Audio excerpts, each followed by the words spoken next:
មករកក្តាមនំប៉័ងទៀតហើយក្តាមនំប៉័ងយើងសាននេះគឺថាមករកនៅតំបន់ដែលថ្មវាងរឹងអញ្ចឹងទៅធ្វើឲ្យពិបាកនៅក្នុងការរកតែវាក៏ងាយស្រួលនៅក្នុងការមើលព្រោះដោយសារតែថ្មរឹងកលុកឬមួយក៏អីហ្នឹងវារាក់ដល់ពេលអញ្ចឹងក្តាមវាពួនបានមកចំៀងខ្លួននេះស្រឡងទៅឃើញហ្មងគ្រាន់តែថាចាប់ទៅវាពិបាកបន្តិចដល់ពេលកាយថ្មឬក៏ជីកដីវាហឹងខ្លាំងអញ្ចឹងទៅពិបាកក្នុងការកាយយកប៉ុន្តែដោយសារបច្ចេកទេសនិងជំនាញរបស់ជជែយើងណាបងប្អូន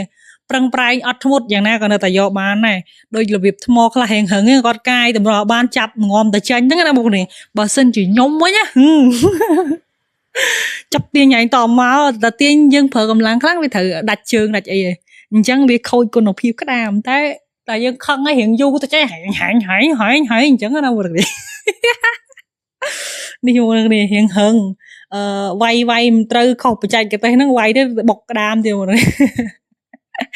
តែចែខ្ញុំអត់ទេបទពិសោធន៍គាត់រាប់ឆ្នាំហ្មងហើយបើឃើញសបោយ៉ាងនេះអញ្ចឹងណាអ្នកណាមិនខ្វះក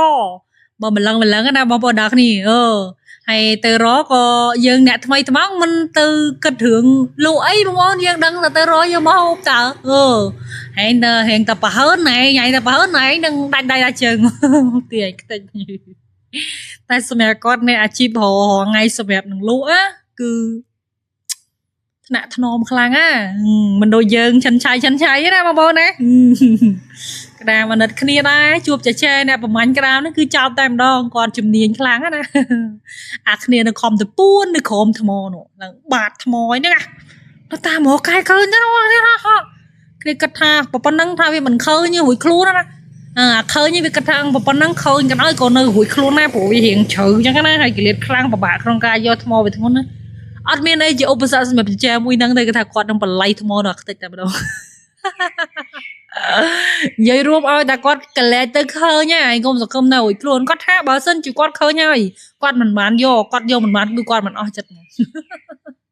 គ្មានអីលំបាកសម្រាប់គាត់ត្រូវតែយកឲ្យបានគាត់បដិញ្ញាចិត្តគាត់ណាបងនេះមានន័យថានៅពេលដែលក្តាមដែលមានវាសនាបានជួបគាត់ហើយគឺគាត់មិនឲ្យរួចខ្លួនទេបើគាត់រួចខ្លួនវាដូចជាអយុត្តិធម៌ចំពោះក្តាមដែលគាត់ហ្នឹងឃើញពីមុនយកមកកន្លងមកណាចឹងឲ្យវាស្មើភាពគ្នាយូរឬឆាប់មិនសំខាន់តែគាត់ជួបត្រូវគាត់យកឲ្យបានវាចេះទេណាក្តាមហើយអញនៅថៃណានឹងធ្វើមិនទេវើយតែគ្រាន់តែថាអាណិតបានតែត្រឹមតែអាណិតទេហើយធ្វើម៉េចបងប្អូនណែកដាលវាលហ្មងណាអាហ្នឹងហើយដោយសារតែថ្មវារឹងដល់ពេលថ្មវារឹងមិនសូវមានបន្លាយច្រើនទេបាទនោះដីវារៀងជ្រៃទន់នោះផុយបងប្អូននេះពេលទឹកមកវាកាយនៅរួចបានច្រើនកលុកច្រើនអីហើយកាយបានជ្រៅអញ្ចឹងទៅដល់តែអាក្តាមនៅតំបន់នេះអ្នកណាគ្នានៅចិត្តថ្មអែបថ្មឡើងមកស្អាតថ្មឲ្យធ្វើម៉េចហើយមិនដូចក្តាមយើងណាបងក្តាមគេទៅប៉ុមណែអាក្តាមស្រាខ្ញុំមើលជីកហែងកន្លះម៉ែត្រហើយលូកហែងមកកប់ដល់ឃ្លៀទេតាន់ដល់ខ្ញុំនិយាយក្តាមស្រាខ្ញុំទេណាខ្ញុំមិនមែននិយាយក្តាមមុតនេះមកដល់នេះហើយដល់ពេលនិយាយទៅចង់មើលអាគេរកក្តាមអញ្ចឹងដោយសារតែខ្លួនឯងនៅតំបន់ភ្នំអត់ដែលស្គាល់របស់សមុទ្រមិនទេបែកខាងកញ្ចេះស្ទឹងត្រែងរតនគិរីមណ្ឌលគិរីណាបងប្អូនមានទឹកសមុទ្រមានសមុទ្រមកពីណាស្គាល់គ្រឿងសមុទ្របានច្រើនគេអ្នកក្រុងអ្នកជនបទអ្នកទីរំខេតអីចឹងគេស្គាល់ហើយបើជនតែចំណែកឲ្យខ្ញុំមិនចម្លែកស្អីបកាច់យកស្អីនៅតំបន់ដាច់ស្រយាលទៀតមានមកដល់មកពីណាគ្រឿងសមុទ្រអស់នេះយកមកដល់នេះមានមកដល់ទេផ្លូវក៏ពិបាកចុះអីក៏ពិបាកសពគ្រប់បែបយ៉ាងទៅគ្មានស្គាល់រសជាតិទេហើយឃើញគេហូបគេថាឆ្ងាញ់ដឹងឆ្ងាញ់មែនអត់បងប្អូនឆ្ងាញ់មែនហើយវីដេអូនេះក៏មានតែប៉ុណ្្នឹងដែរបងប្អូនអរគុណសម្រាប់ការតាមដាននិងការចូលចិត្តមើលពីរបៀបក្នុងការរកក្តាមនំប៉័ងហើយវីដេអូក្រោយមើលគាត់រកអាឆ្លើងសមុទ្រតាម